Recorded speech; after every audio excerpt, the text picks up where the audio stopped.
चलें जी, अब हम करते हैं treatment of lower limb ischaemia. तो मेडिकल मैनेजमेंट जो है ना, इसको कहते हैं बेस्ट मेडिकल थेरापी। जो हमारा प्रोटोकॉल है ना, वो उसको कहते हैं बेस्ट मेडिकल थेरापी, जिसमें हम क्या करते हैं, immediate absolute and permanent cessation from smoking, and this is the most important investigation and prognostic factor in the face of continued smoking. Other treatment are rendered largely rendered largely ineffective. तो मतलब सबसे पहले तो smoking cessation करवानी है। अगर एक patient है जिसे क्रोनिक लोअर लिम्ब इस्कीमिया और वो स्मोकिंग भी करता है, तो बाकी सारी ट्रीटमेंट इनफेक्टिव हैं, फिर किसी ट्रीटमेंट का कोई फ़ायदा नहीं है। सबसे पहले स्मोकिंग छुड़वानी है। इसके अलावा आपने अगर उसे हाइपरटेंशन और डायबिटीज़ है तो उसे कंट्रोल कराना है। लिपिड लोअरिंग ड्रग्स देने हैं अगर लिपिड प्रोफाइल ज़्यादा है। अगर प्लेटेट यानी कि ज़्यादा है, उसका ब्लड क्लॉट होता है, तो एंटी प्लेटेट एजेंट देते हैं। इसके अलावा उसको रेगुलरली वॉक करवाना है, लेकिन with in the limit of disability. ये नहीं कि इतना चले कि वो उसको उसके मसल ही फटीग्ड हो जाए तो चल ही ना पाए फिर। तो मतलब with in the limits of disability थोड़ी थोड़ी उसे वॉकिंग करवानी है।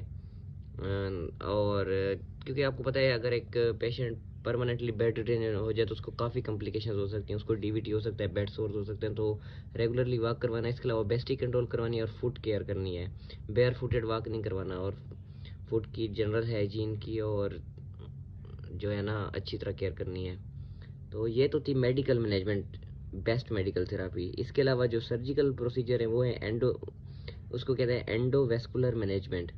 और ये कब करनी होती है, जब मेडिकल ट्रीटमेंट फेल हो जाए या पेशेंट को इंटरमीडिएट क्लैडिकेशन से अगली स्टेज क्रिटिकल लिम्ब इस्कीमिया हो जाए। तो एंडोवेस्कुलर ट्रीटमेंट में क्या होता है, इसमें आप क्योंकि स्टेनोसिस हो जाती है ना आर्टेरियल सेगमेंट की, तो उस स्टेनोस सेगमेंट की आप क्या करते हैं, उसको आप डायलेट करते हैं। तो क्या करते हैं, बैलून एंजियोप्लास्टी करते हैं विद और विदाउट स्टंटिंग। एंजियोप्लास्टी में क्या होता है, एंजियोप्लास्टी कैसे करते हैं, आप फीमोरल आर्टरी को आप पंक्चर करते हैं, और पंक्चर करते हैं अंडर लोकल एनेस्थीसिया, और फिर आप एक गाइडेड वायर जो है ना वो पास करते हैं अंडर फ्लोरोस्कोप, और फिर कैथीटर पास करते हैं, और फिर बैलून कैथीटर को आप इन्फ्लेट करते हैं उस जगह से, और फिर जो है ना जो स्टेनो सेगमेंट है वो डिलेट हो जाता है।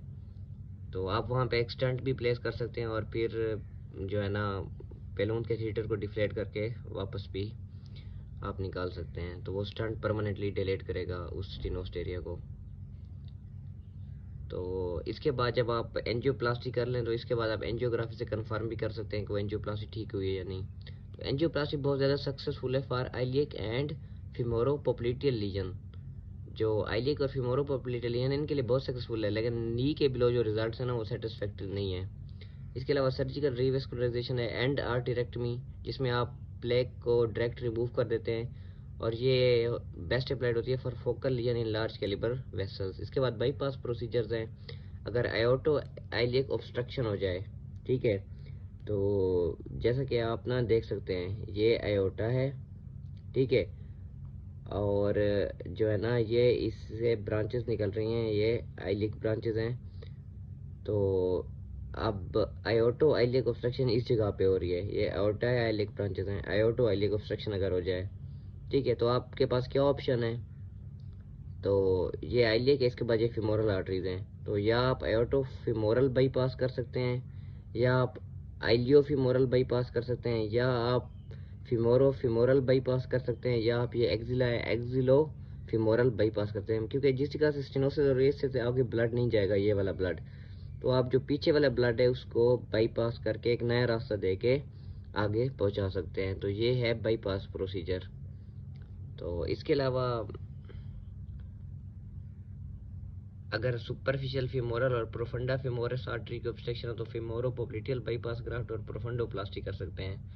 अगर नी के बिलो ऑब्स्ट्रक्शन हो, पोप्लिटियल आर्टरी के बिलो, तो ऑपरेशंस जो है ना उनका इतना फ़ायदा नहीं होता, क्योंकि आगे जो वेसल्स होती हैं उनका डायमीटर छोटा होता है, और पुअर ब्लड फ्लो की वजह से उनका जो है ना ग्राफ्ट फेलियर के चांस ज़्यादा होते हैं।